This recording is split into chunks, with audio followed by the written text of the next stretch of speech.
శ్రీ పొట్టి శ్రీరాములు నెల్లూరు జిల్లా సర్వేపల్లి నియోజకవర్గంలో చాలా కాలం అపరిష్కృతంగా ఉన్న పనులను పూర్తి చేస్తామని మంత్రి కాకాని గోవర్ధన్ రెడ్డి హామీ ఇచ్చారు. నెల్లూరు జిల్లా పొదలకూరు పంచాయతీ పరిధిలోని చెట్టేపల్లి గ్రామంలో నూతనంగా నిర్మించిన రైతు భరోసా కేంద్రం, సిమెంట్ రోడ్లను ఆయన ప్రారంభించారు. ముందుగా పొదలకూరు పట్టణంలో ఉన్న కాకాని రమణారెడ్డి విగ్రహానికి పూలమాలలు వేసి నివాళులర్పించారు. గ్రామాల్లో సుదీర్ఘంగా పెండింగ్లో ఉన్న అనేక సమస్యలను పరిష్కరిస్తూ అభివృద్ధి పనులను ప్రారంభిస్తున్నామన్నారు.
అనేక సందర్భాలలో ఎన్నడూ లేనటువంటి విధంగా ఈ గ్రామ పంచాయతీలో పొదలకూరు గ్రామ పంచాయతీలో ఉన్నటువంటి పొదలకూరు, లింగంపల్లి, చిట్టేపల్లి, వెంకటేశ్వర నగర్ ఈ హ్యామ్లెట్స్ కి సంబంధించి ఒక్క అంతర్గత సిమెంట్ రోడ్ల నిర్మాణానికి 13,65 కోట్ల నిధులు మంజూరు చేయడం జరిగింది అనేటువంటి విషయాన్ని అందరికీ గుర్తు చేస్తున్నాం. 9,20 కోట్ల సైడ్ కాలువల నిర్మాణానికి శ్రీకారం చుట్టాం.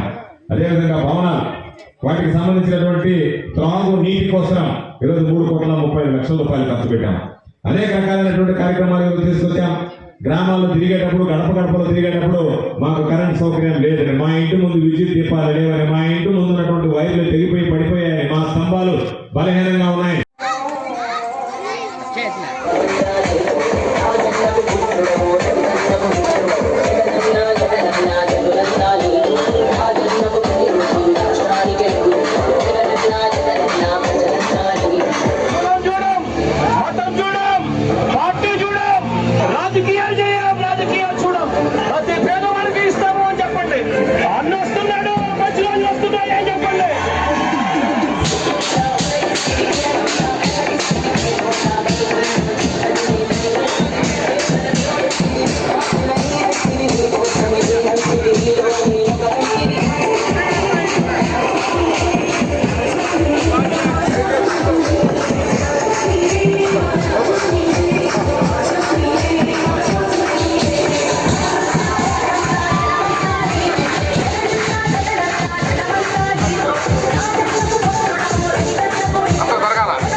జై జగన్ నాయకుడు మనస్తత్వం ఏంటి?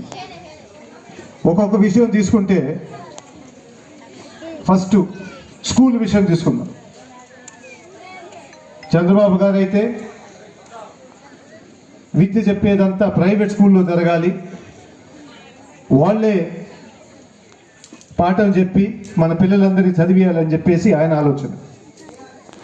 ప్రైవేట్ స్కూల్లో ఎంత ఖర్చు అవుతుందో మీ అందరికీ తెలుసు. అట్లాంటిది మన జగన్ వచ్చిన తర్వాత మాత్రం గవర్నమెంట్ స్కూల్స్ అన్నీ బాగు చేసి ప్రతి ఒక్కరికి, పేదవాళ్ళకి అందరికీ ఫ్రీగా చేసి, వాళ్ళ యూనిఫామ్ కానీ, బుక్కులు కానీ